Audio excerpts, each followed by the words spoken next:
Welcome back to the Fundamentals podcast, where we talk all things related to sports. Not in the studio right now. I didn't have a chance to make it. Kind of trying to get some things taken care of, running around. But I wanted to get an episode in. Um, yeah, I wanted to get an episode in, and we can talk about the Caitlin Clark and Angel Reese thing. I'm gonna get into that. Um, I want to start with boxing. I want to start with the Benavidez uh, fight, him moving up in weight and putting on a great performance. I definitely think, based on what I've seen uh, in the past, that I think it would be great for boxing if Canelo Alvarez gave uh, gave him an opportunity to fight for that belt. Um, I see a lot of people and they say that Alvarez has nothing to gain from that fight, but I definitely think that that's a fight worth putting on for the fans. As a fan of the sport, um, and I know now that in Canelo Alvarez's in his career, he has the opportunity to kind of like cherry pick, as they say, and let's be clear, man. I know a lot of people will say that Mayweather and even some of the other greats may have kind of cherry picked. Um, but I'll put it to you like this: uh, if I'm you look at Mayweather's career, and that once you get to 40-0 and you beat world champions, and you've beat multiple world champions, and that's the thing I don't think people understand. When you go back to 20, 22, 23 years ago when Mayweather, we could say that was his prime. We could say 20 years ago was his up and coming, and between 2002 and 2000, let's say 2008, might have been what we deem prime, right? In boxing, you look at that, and 30-0. I think you have every right to kind of choose. Like, people have to earn the right to fight you at that point, especially after at that point in time he had beaten multiple world champions at that point. So that's where I'm at with that. So with Canelo being kind of in that, obviously, in my opinion, Mayweather's resume is way better than Canelo Alvarez's resume, right? Um, I definitely think that I definitely think that Mayweather has the more impressive in terms of who he's beat. And if you disagree with me, I would tell you to just go back and look and do your research and just really take a look at who he fought. We always do that because not we. I don't do this, but like Tank's battling the same thing, right? And I've noticed that. Here's how it is, right? Before the fight, people will pick for the guy that's at the top, right? They'll be like, "Oh, this is the one where he lose. This is going to be challenging, right?" And then when that person wins, it's always, "Well, you fought them; they weren't ready yet, or they were past their prime, or you know what I mean?"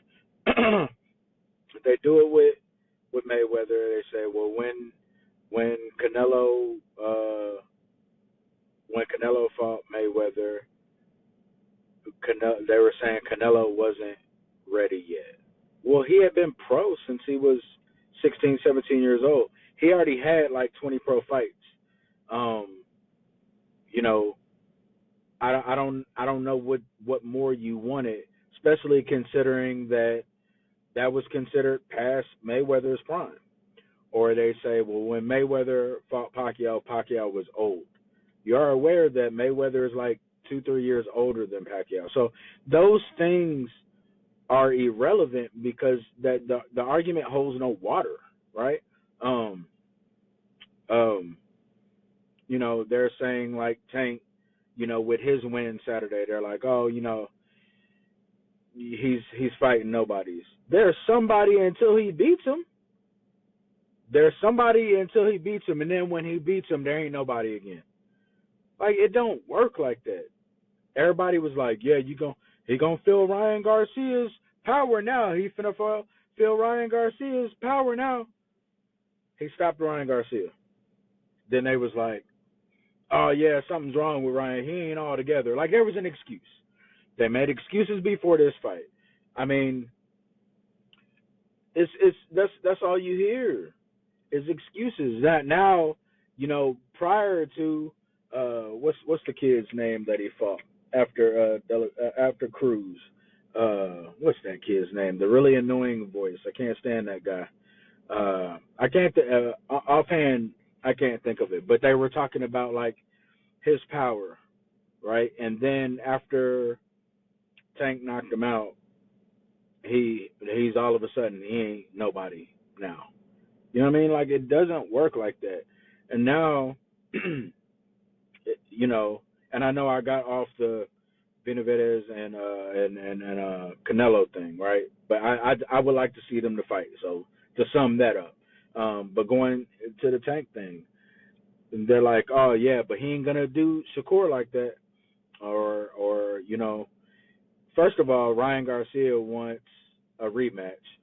Ryan Garcia does not deserve a rematch until if he can, like I would say he can get a rematch if he can go beat maybe Lomachenko, and then after beating Lomachenko, go beat Shakur, right? Um, you know, if I'm Tank, I would say his next fight should be Shakur. That's who I would think he would want to face. But I don't know. I I could think of you know two fighters right now to face, and that would be Shakur Lomachenko. Now, that said, people come out the woodworks. I don't, I don't think, I don't think people understand that there is a certain level of.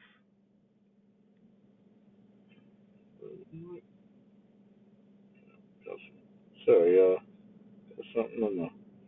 Okay, I don't think people understand that there's a certain level of expertise that um, Gervonte Tank Davis has, right?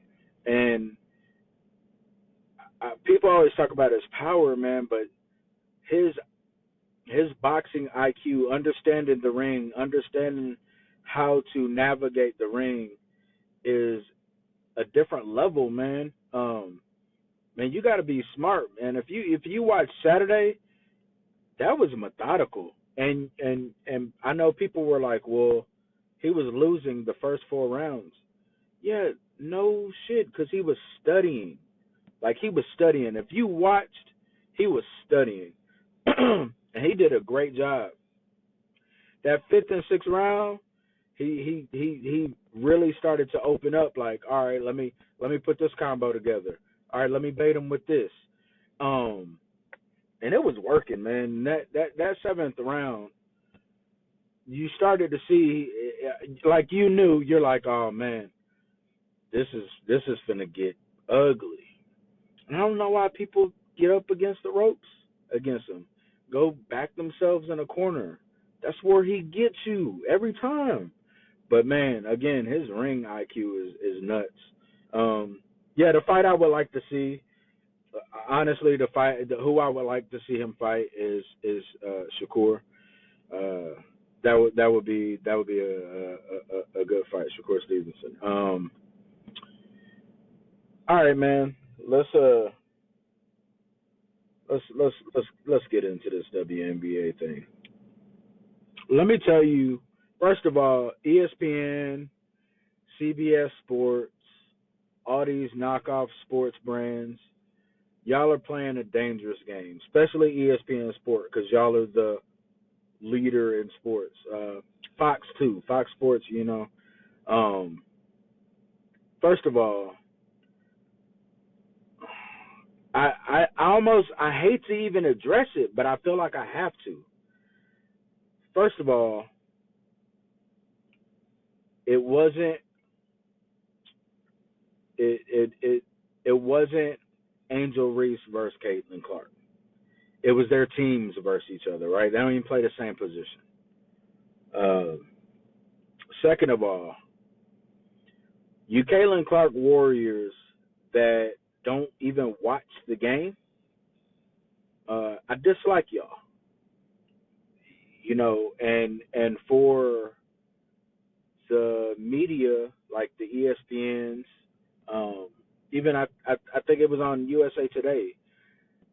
Like, you're building this narrative that somehow everybody is literally trying to hurt Caitlin Clark. Do y'all not watch basketball? Like, it's a flagrant one because it has to be a flagrant one. If you understand basketball at all and you watch the play, she's going for a block. Was it a bad attempt at a block? Yes, but the whole time her eyes were literally looking at the ball. Like, she is above Caitlin Clark swatting at the ball. And yes, her arm hits Caitlin Clark. That is a basketball play.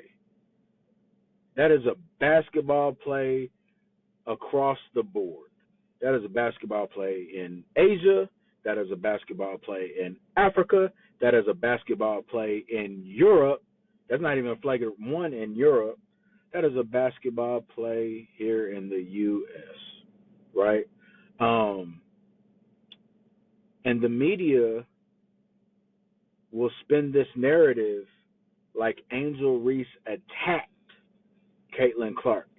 And do you know what these keyboard warrior Caitlin Clark fans do?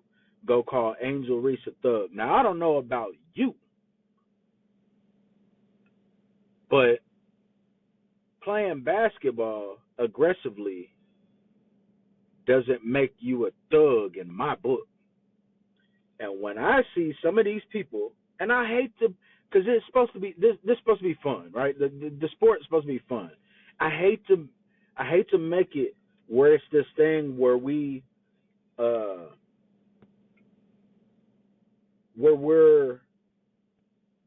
making it so negative.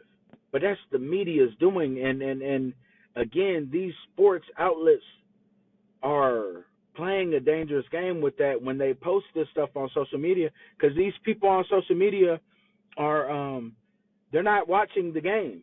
They're literally just going by your headline. Your headline is made up of let's be real, it's clickbait. Like, it's to get clicks, and you lead with titles like Angel Reese hits Caitlin Clark in the head. You know who doesn't go watch the play? Caitlin Clark fans. They just, Angel Reese is a thug and she attacked Caitlin Clark. That's all they see. And I feel bad for Caitlin Clark because she understands it's a basketball play, but the fans don't. The fans of Caitlin Clark, they're not even WNBA fans. Like, I would encourage them to go watch multiple WNBA games. I would encourage them to watch NBA games. Because when you go out and spin these narratives like she's a thug, you're playing with people's lives. Because these people on the internet are crazy. They're nuts. Half of them are bored. They're keyboard warriors and they ain't got shit else to do but go on and say dumb shit like Angel Reese is a thug. And it's dangerous. And it's got to stop. And nobody's going to stop because I tell them to stop. Like ESPN doesn't know who I am. Like CBS doesn't know who I am. Like none of these people know who I am. But I'm going to address it like I see it. And people that may watch or may not watch, I'm gonna give my opinion as a fan, because to me this is the stuff that's hurting. Like I don't want to read the articles. I don't want to tune in because it's we're not looking at the greatness of Asia Wilson. We're not looking how how dominant some of these other teams have been, like the New York Liberty. We're not looking at the fact that Angel Reese is averaging a double-double and doing really good at her position. And as a rookie, just like Caitlin Clark has to learn how to be better on defense, and she has to learn how to not turn the ball over, right? Angel Reese has to not commit silly fouls, right? It's a learning curve in terms of being a rookie. But somehow the media has spun it like the league is conspiring some kind of attack on Caitlin Clark. And it's just a very dangerous game. I don't like it. And I think something has to be done about it. It has to be addressed.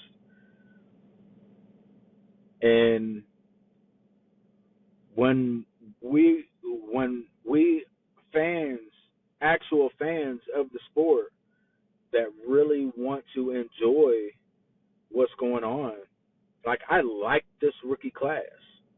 This ain't even the best rookie class, but I really like this rookie class. Like I can't, I can't wait for some of these players out of this class to develop and get better. There's some great stars in this rookie class, but at the same time, like we have to be careful in choosing our words. We have to be careful in how we title some of this stuff, because in the long run, it can have some negative effects, right? We know with social media, like it's some crazy people out there, and they're just so much of a fan of Caitlin Clark, and I'm trying to go about it without making it like a race thing. You know what I mean?